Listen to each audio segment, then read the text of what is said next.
let's watch some starts, because we've been talking about boat speed a lot and not a lot about tactics and strategy. Okay, so this is drone footage. You can see the boat right here, and then the pin is like almost invisible on this, but it's right there. You can't hear the sound, but I think we're at about 15 seconds right now. I think it started at 30. So you can see everyone's following that disciplined start strategy that I always talk about. And when everyone's following this, it's really hard if you're not. And you're going to see these boats on the right side. One of them isn't going to make the start line because they were too far right and they didn't get let in. So let's see, everyone's kind of slow sailing up there, pulling the sails in, letting them out. It's really important here that you keep as much space to your leeward side as possible. As you see now, the boats that can head down and get a good running lane to start are going to have really good starts, and the boats that are jammed up aren't. And so if I pause it right here, you can see these two boats in the middle didn't have a lot of space to start. This boat did. They were all pretty much even, but these two kind of clumped up, and so they didn't get a fast start like that other boat did. And this boat's just going to pull ahead. Like, these boats pretty much have to tack right here, which really sucks. They're going to have to tack, go underneath all these boats and go out right, because they're going to be covered by this boat. They can't go down because of this boat. These boats will probably screw them up too, because they're also in a bad start. So if we go back a few frames, you can see it all stems from these two boats being too close together. And that actually happens a bit earlier, where if you look at these boats, they're all pretty tight here. Then this boat has a good lane. So if you're this boat right here, you want everyone to your right to have as bad of a start as possible, because if they have a good start, they might cover you. So if you've got a lane and the boats to your right don't have a lane, you're gonna keep your lane as long as you can, and then once you feel like starting it, you take it. So you'll see if we watch this again.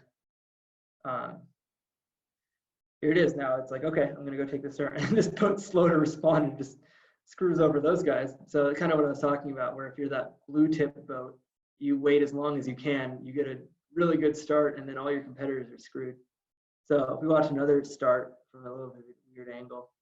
Oh God, that's kind of sickening. So you can kind of see everyone's stacking up a little more to the left this time. There's a lot more boats fighting for the right side last time. Now there's a big clump of boats on the left and a lot of space on the right. This is kind of a weird position to be in, where it can be really hard to figure out. But again, everyone's following that disciplined start style. And you have to, in a fleet like this, if you don't follow those rules, you're going to get so screwed. So that clump up on the left is just getting worse.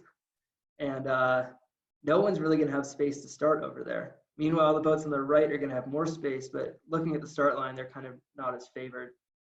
So I like that boat that's doing that dip right now, that blue boat in the middle. Ooh, it just had a really bad acceleration. Now they're doing a re-acceleration, which you're not really allowed to do. I think they might just not be as good as the other boats. So this is kind of one of those mixed starts where it's like, who really even had a good start here? So if we freeze it right there, you can see those boats that got clumped up.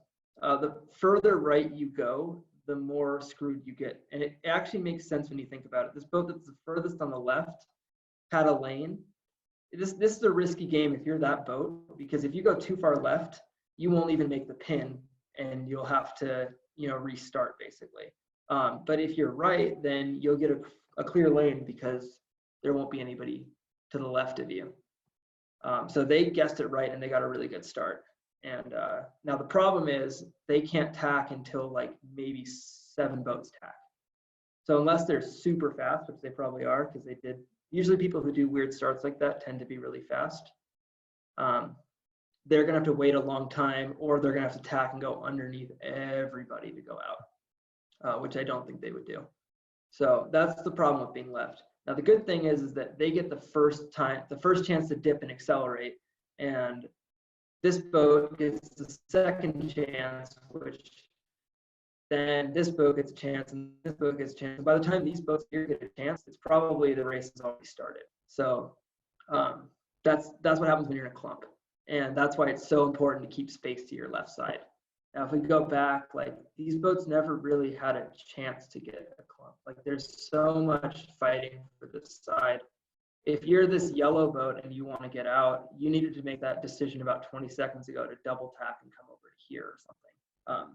By the time you're here, like that's kind of the start you're going to have. And it's all because it's red boat screwing everybody over by holding everyone high.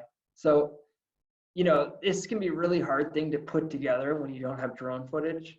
But if you can get some drone footage and you can analyze it, like I guarantee that the thing that you think is making you lose the race is not what's making you lose the race, and what's making you lose the race is extremely obvious. And if you're a recreational sailor, you're more concerned with that. The thing that you think is causing you trouble in high wind is probably the same thing that's causing you trouble in light and medium winds, and it's probably really obvious if you get it on video or, you know, have somebody watch you do it. Like you're probably doing something really weird with how you move through the boat. So I guess what I'm trying to say is, if you're having a problem sailing, try to figure out what exactly, like what's the most that you can put that problem into a box, like figure out what is the main thing. Like, okay, I tend to lose races when it's really windy. So that's a start. Okay, what tends to go wrong when it's windy? Like, well, I have a really hard time starting the race. Like, okay, well, let's look at, you know, how you're sitting in the boat. Let's look at how you're approaching the start line, maybe your tuning, and go from there. And, you know, address each problem individually. And it's really not that hard to self-coach, but you have to break things down, or you're just gonna go crazy, you know, because we all have like thousands of problems with how we sail the boat. Like none of us are perfect sailors. But if you can break things down into little pieces, then you can start to figure out what are the big reasons that I'm having trouble, and how can I address them before, you know, how can I take the problem that I'm having, put it into a little bit of a simpler situation where, you know, maybe instead of racing, I'm not racing, or maybe instead of being in 22 knots in the circle, I'm in 15 knots in the basin. And really hone in on what the problem is before you go out and just like keep slamming your head into a wall and being like, I'm not getting better at racing, I'm not getting better at racing. Sometimes the best way to get better at racing is by not racing. And sometimes the best way to get better at not racing if you're a cruiser is by racing. So that's really what I'm trying to say. Anyways, that's I think all the video I'm going to do for tonight. But I really recommend watching these videos. I think they're really great.